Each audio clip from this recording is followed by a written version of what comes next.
Next at 9. Police are on the lookout for the robber of a local bank. EIV News has the story. Plus, a controversial beverage might be facing its final days on store shelves. Will the FDA ban alcoholic energy drinks?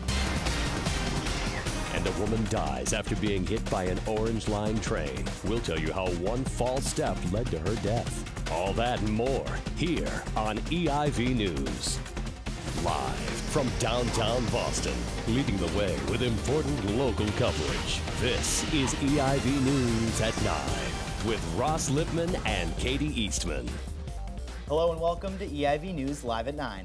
Tonight we begin by bringing you the details of a Boston area bank robbery. EIV's Brett Otis was the first on the scene.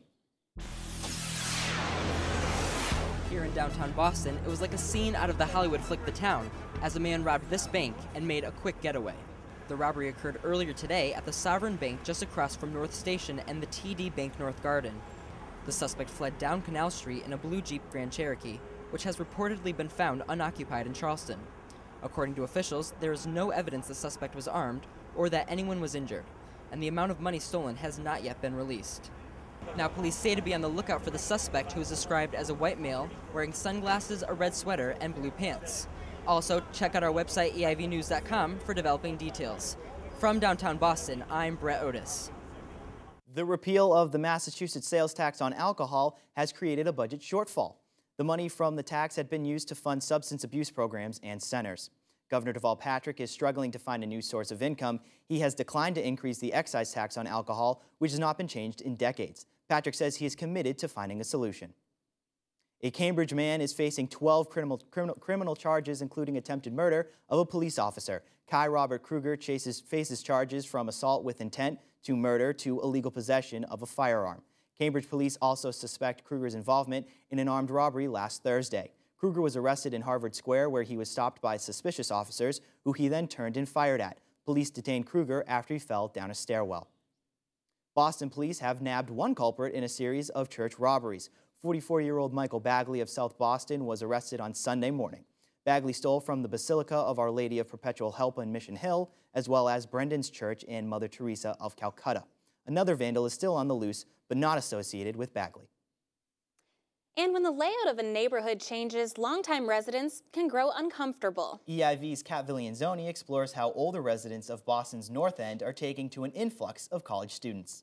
This year seems to have been the worst. Landlord Anne-Marie Pistorio and others have had it with the students in their neighborhood. Some people throw hot water out the windows at them, and some people throw pepper out the window at them just to get them to move on. More college students moving into Boston's North End has brought late-night parties and other problems to the area. Even some students admit their peers can be noisy. Music is always really loud, and like they're all talking and laughing, and it's always really early in the morning, and I feel like it's always the same people. Some longtime residents say they have seen a change in the community with a growing student influence. When I was a kid, everyone knew everyone. Today, you get a lot of turnover, so you don't know all of your neighbors like you used to. So it's a little different. So before, you had a respect for your neighbors because you knew them. Noise complaints to the police, trash in the yards, and student disturbances have residents like Pistorio clamoring for a crackdown. The quiet residents would like these students expelled and their tuition withheld. And if it continues, the colleges should be fined. The North End is densely populated. Some 12,000 people live in about 2 square miles, but some say students and residents can coexist. I think there's a solution, but I just don't think enough people want to be part of the solution. Student disturbances were of particular concern at the last neighborhood council meeting. They are expected to be on the agenda at the next one as well. Reporting from the North End, I'm Kat Villianzoni. Gas prices are on the rise going into the holiday season. National gas prices are only 3 cents short of this year's high, rising to $2.89 a gallon. Despite the increase of gas prices, the cost of oil has decreased. The low price of oil comes amid fears of inflation in Asia and insolvency in Ireland. Gas prices rose in 2008 due to the deregulation of the nation's commodity index. Speculators have driven up the price far ahead of demand. And the gas couldn't have run out sooner for one taxi passenger. Osei Kwame was charged with kidnapping a female passenger in his cab on Saturday just after 2 a.m. Kwame picked up the woman and a male friend in Boston's Theater District and drove to Quincy, where the male passenger left the cab. Kwame then took off with the girl inside. According to the tape of the 911 call, the trapped passenger repeatedly yelled at Kwame to stop and let her out. Boston police finally detained Kwame on I-93 North. He's currently awaiting trial. And an alleged jewelry thief is being arraigned on charges of brandishing a firearm towards the employee of a local jewelry company. Coleman Nee entered the jewelry store and proceeded to steal a half-dozen rings. He was later arrested after cops found the suspected stolen jewelry in a backpack he was carrying. Each stolen ring has a value of about $15,000 or more. And disgraced City Councilor Chuck Turner is still finding support from his constituents. Turner was convicted last month for accepting a $1,000 bribe and lying to the FBI. Despite his conviction, city residents sent in letters and petitions asking for Turner to receive probation rather than a possible 20-year prison sentence. Their hope is that he will still be able to serve on City Council.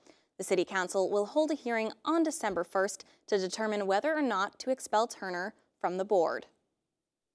And one woman is dead after being hit by an Orange Line train. EIV's Brittany Berkowitz has the story. Tragedy struck here in Malden yesterday afternoon. A 41-year-old woman was killed by an oncoming Orange Line train at Malden Center Station. She was standing right by the platform and was hit by the train, causing her to fall down to the tracks below.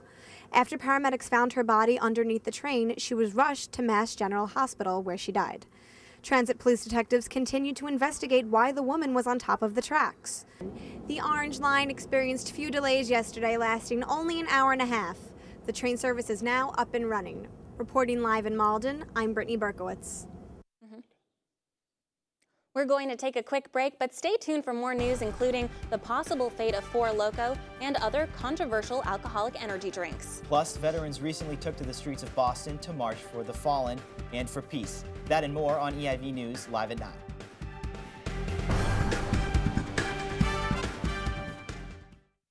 You're watching EIV News at 9 with your important local forecast. This is EIV News Weather Watch.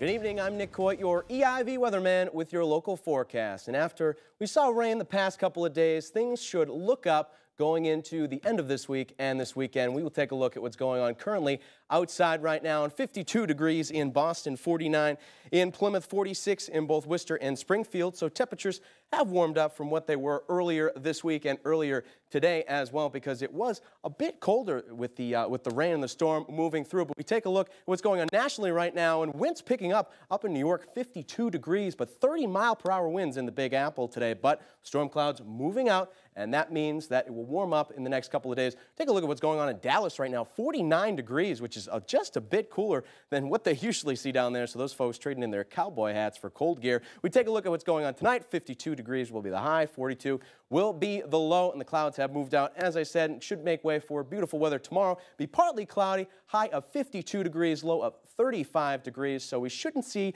rain for the next couple of days. And moving into the weekend, it's going to be very nice weather as well, especially in Foxborough on Sunday for the Patriots and the Colts. We all know how much Peyton Manning loves that weather here in New England, but good news, Peyton, we will not see any snow this year when you come to New England. It should be cloudy, high of 45 degrees and a low of 34 degrees, but we won't see any rain and or snow, so it should be a fun game to watch up in Foxborough. We take a look at the 5-day forecast. We can see that we won't see any rain until Monday, when there will be some showers, and that will go through into Tuesday morning. But the early forecast for Thanksgiving, it will be sunny and the temperatures will be in the 50s, so it should be a very nice turkey day here in New England. Katie and Ross, back to you.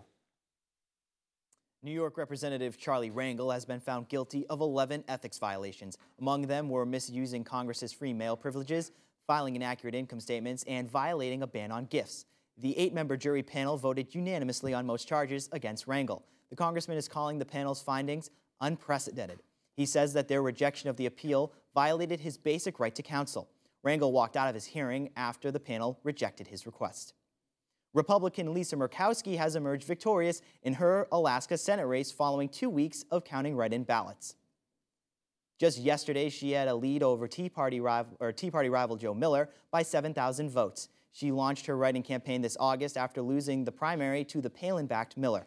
Miller filed a lawsuit in federal court last week challenging the federal court's decision to count misspelled ballots, but the judge denied his request. Frustration is on the rise with the introduction of full-body scanners in more rigorous pat-downs, but passengers aren't the only ones receiving the full treatment. Some airline pilots have expressed dismay over what they call security hassles. One pilot says they are the last line of defense in threatening situations and would like to be considered the most trusted. But top federal officials say the procedures are safe and necessary precautions against terror attacks. And Veterans Day recently came around, and what better place to observe the unique holiday than in a historical city like Boston? EIV's Wynn Harrison took a look at Beantown's annual Veterans Day parade. Thousands lined the streets of Boston on Thursday, waving flags, marching to the beat, and coming together to celebrate our veterans. Good afternoon, ladies and gentlemen. I'd like to welcome you to our annual Veterans Day parade. Veterans Day, we remember those who served our country, but how would they like us to serve them? National Board Member for Veterans for Peace, Nate Goldschlag, served in the Army during Vietnam. He spent his time in the war protesting against it by running a GI newspaper. He says we can honor our veterans best by putting a stop to war. We're not here to tout ourselves as veterans who should be thanked for our service. We don't want anybody to thank us for our service. We want to say no more war. We want to say on Veterans Day that veterans have been destroyed by war. Veterans for Peace was formed in 1985 with a mission to put an end to war and along with it, veteran suicide. 3 times as many people killed themselves, Vietnam veterans killed themselves, than were actually killed in the war. It's an amazing statistic that people don't know. Veterans for Peace were not allowed to march in the parade, but they did follow behind it, marching to the beat of a different drummer. Reporting in Boston, I'm Wynn Harrison.